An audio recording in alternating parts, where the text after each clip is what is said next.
The internet remembers everything, but it understands nothing. You know the feeling. You were there. The exact moment the golden light of 90s television dimmed. For years, the narrative has been simple. Times changed. Kids grew up. My name is the Archive Analyst, and I don't believe in simple narratives. I believe in paper trails. While digging through forgotten 1998 media acquisition reports and defunct producer forums, I found something. A pattern. A deliberate shift in programming strategy initiated from the top down. It wasn't a natural evolution. It was a corporate execution. Today, we are opening the file on the death of the golden era. We are ignoring the nostalgia and looking at the numbers, the schedules, and the memos to find out who pulled the plug and why. Welcome to the investigation. It's 1998. You're watching Nickelodeon, and something feels different. You can't quite place it yet, but the network that gave you Ren and Stimpy's grotesque close-ups and Rocco's Modern Life's adult anxiety is starting to feel sanitized, cleaner, safer. What you don't know is that somewhere in Viacom's corporate offices, a document is circulating that will systematically dismantle everything that made 90s Nickelodeon legendary. They called it standardization. History would call it something else. Let's rewind to understand what was actually lost. Between 1990 and 1997, Nickelodeon operated under what can only be described as controlled anarchy. The network's programming philosophy was simple. Find weird, talented creators, give them money, and get out of their way. This wasn't idealism, it was strategy. Geraldine Laybourne, Nick's president during this golden age, understood something her successors would forget. Kids can smell corporate calculation from a mile away. The evidence speaks for itself. John Kricfalusi got Ren and Stimpy greenlit despite executives being genuinely disturbed by his pitch. Joe Murray's Rocco's Modern Life included jokes about phone sex operators and corporate soul-crushing that somehow made it past standards and practices. Even Doug, the most normal of the original Nicktoons, featured a protagonist with crippling anxiety and a best friend who was clearly neurodivergent. These shows succeeded precisely because they were unpolished, strange, and a little bit dangerous. But here's what made this era truly remarkable. The creative freedom extended beyond just content. Showrunners controlled their production schedules. They picked their own animation studios. They fought with the network and usually won. Steven Hillenburg spent years developing SpongeBob SquarePants in near total isolation, with executives occasionally checking in, but mostly leaving him alone. That show premiered in 1999, right at the edge of the coming shift. The numbers from this era tell a story that corporate America couldn't ignore. Rugrats became a merchandise phenomenon, generating over $500 million by 1997. The network's ratings dominated the kids' demographic so completely that competitors weren't even close. Nickelodeon had cracked a code. Give creators ownership of their vision, and they'll build you an empire. Then Viacom started doing math.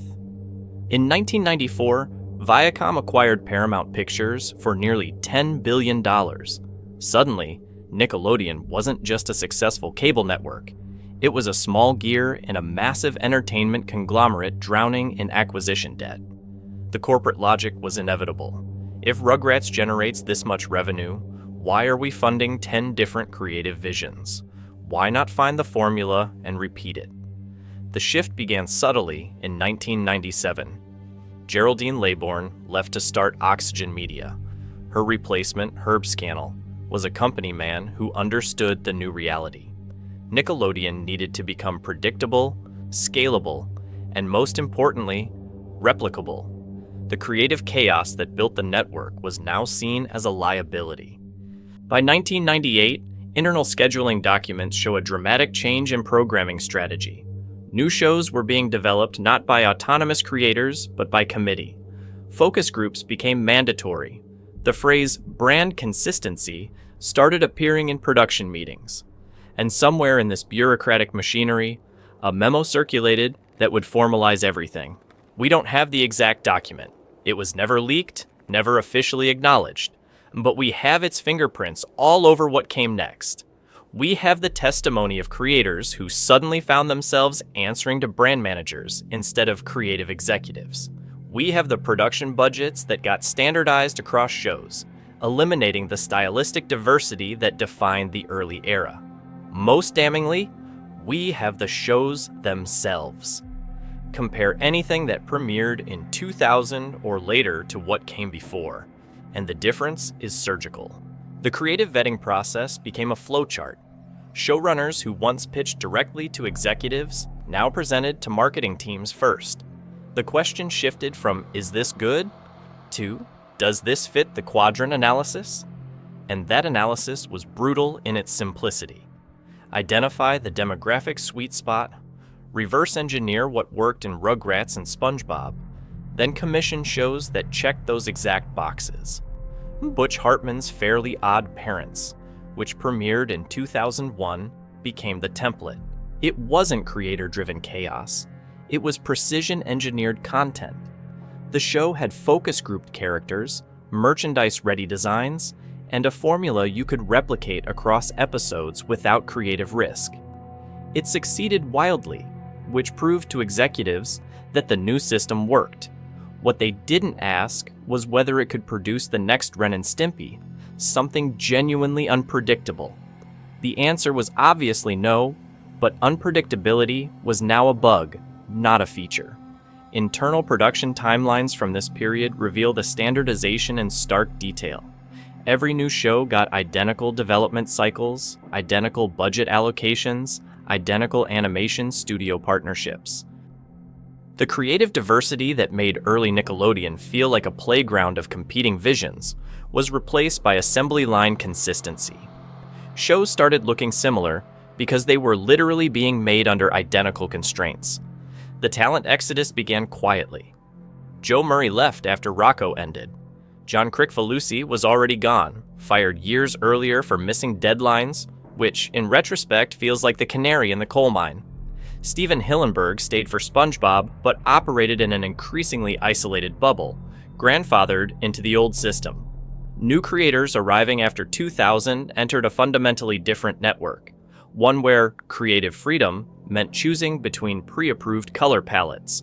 By 2004, the transformation was complete. Nickelodeon's programming slate looked nothing like 1994.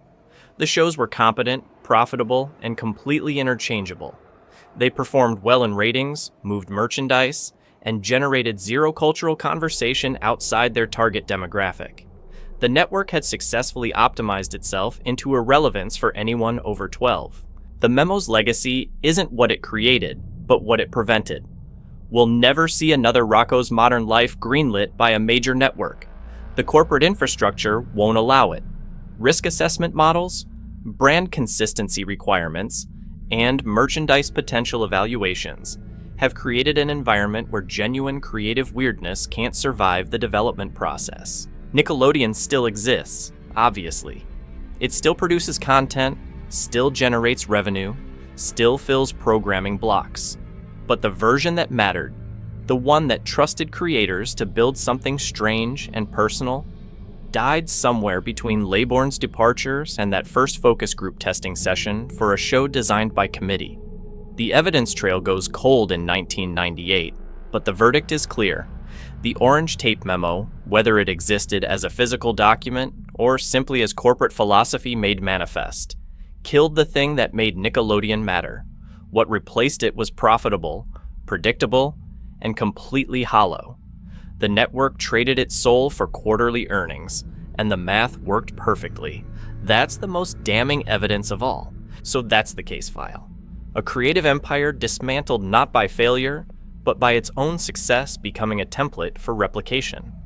The Orange Tape Memo didn't need to physically exist because it was already embedded in every budget meeting, every focus group session, every time someone asked, "Can we merchandise this?" before, "Is this good?" The network that once trusted weirdos with cameras now trusts algorithms with content. They got exactly what they optimized for.